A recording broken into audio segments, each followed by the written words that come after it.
Ante todo, muy buenos días, maestro Quinto de la Cruz Ioni Rafael, docente de la asignatura Lógica Dialéctica. Soy la estudiante Espinosa Acuña Eulogia y en esta oportunidad voy a hablar sobre el tema capacidad de percepción, observación, imaginación y aptitudes prácticas. Para empezar, vamos a ver qué es la percepción. Nos dice que es la capacidad que tenemos los seres humanos para interpretar y comprender la información que recibimos a través de nuestros sentidos. Si bien es cierto, es que es a través de la percepción, pues los niños van a poder interpretar los objetos que han percibido, ¿no? Ya sea de las diferentes maneras, percepción visual, percepción del oído, percepción del tacto, etcétera, ¿no?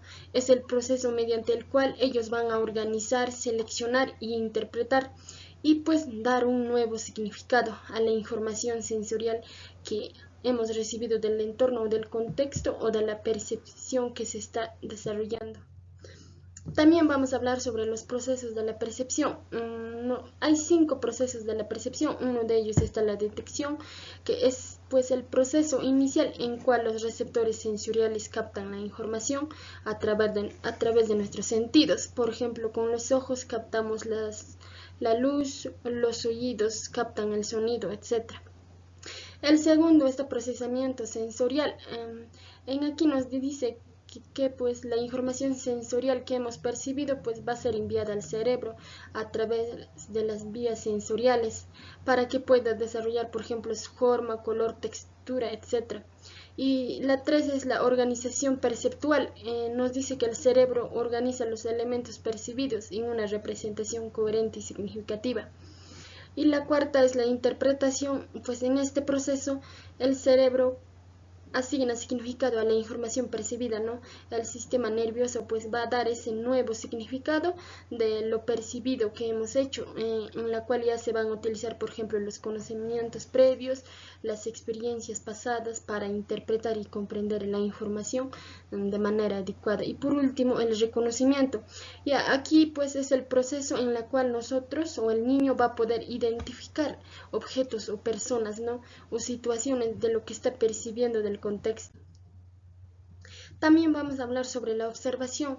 La observación pues es el acto de prestar atención de manera consciente a los detalles y características de algo o alguien. Nos quiere decir pues es fijar nuestra mente, ¿no? Fijar esa nuestra atención de manera intencional hacia un objeto, ya sea de diferentes maneras, directa o indirecta, con el fin pues de obtener información sobre lo observado y comprender mejor lo que estamos observando. Bueno, vamos a ver algunos tipos de observación que tenemos. Por ejemplo, la observación cualitativa es en donde que el observador va a observar, pues, por ejemplo, lo que son los comportamientos, los valores. En cambio, la observación cuantitativa se basa pues se recopilan pues datos numéricos o escalas numéricas, en la cual podría ser un ejemplo, por ejemplo, contar el número de veces que ocurre un comportamiento de un niño, ¿no? Si se comporta de manera adecuada o no.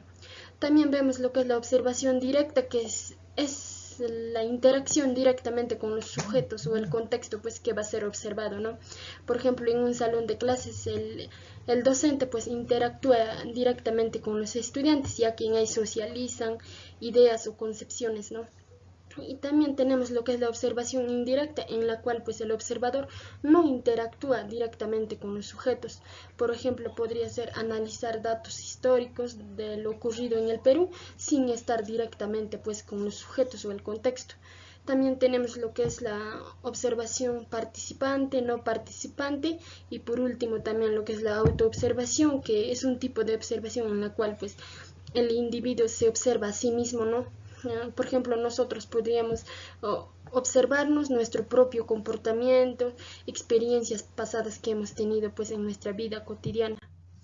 Bueno, la tercera vamos a hablar sobre la imaginación. Nos dice que es el proceso psicológico en la capacidad de formar, organizar y estructurar imágenes que forma parte del proceso creativo dirigido a solucionar un problema. Esto es muy importante, ¿no? Porque ya que vemos la realidad, porque en las creaciones artísticas como en la pintura, la música, el arte y hasta en la literatura mismo, existe pues un mundo, como quien dice, fantasioso, ¿no? Creativo, de imaginación, ¿no? También tenemos, por ejemplo, las formas de la imaginación. La primera es la imaginación creadora. Esto se refiere pues de capacidad de generar ideas, imágenes y conceptos nuevos e originales. Esto nos quiere decir pues que es una imaginación de sí mismo, propio de una persona, ¿no? Por ejemplo, un niño se imagina en el parque que una cometa es un aparato volador eléctrico. O sea, ese es propio del niño, ¿no? De sí mismo, de lo que se ha imaginado.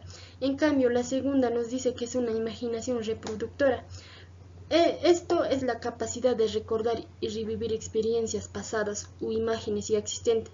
Nos dice pues que este tipo de imaginación es algo que nosotros ya tenemos como experiencias pasadas, no que hayamos consultado en un libro o que nos haya comentado, ¿no?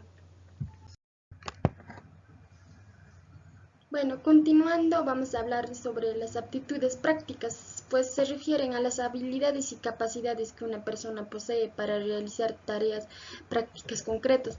Esto quiere decir pues que estas aptitudes pueden ser técnicas también, ¿no?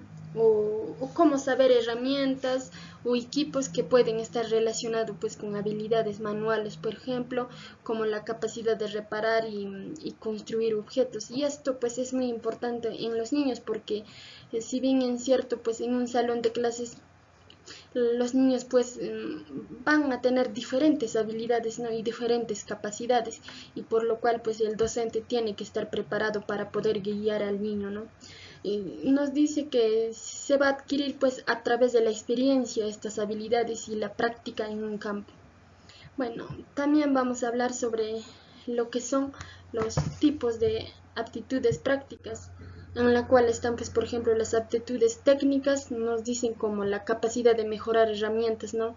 Por ejemplo, realizar tareas de reparación, diseño gráfico, etc. También están lo que son las habilidades manuales, como la capacidad de poder realizar, pues, la carpintería, la jardinería, cocina, etc. Está también en lo que son las habilidades de comunicación, como la capacidad de hablar en público, persuadir, escribir informes, etc. Y la cuarta, pues, está las aptitudes organizativas, como la capacidad de planificar, gestionar el tiempo, resolver problemas. Y por último, las habilidades de liderazgo, como la capacidad de motivar y guiar a un equipo para tomar decisiones, entre otros. Y todos estos tipos de aptitudes prácticas pues se van a dar pues y se dan también pues en el contexto educativo, ya que los niños pues van a poder desarrollar todas estas habilidades y todas estas capacidades en el proceso de enseñanza y aprendizaje. Bueno, eso sería todo, maestro. Muchísimas gracias.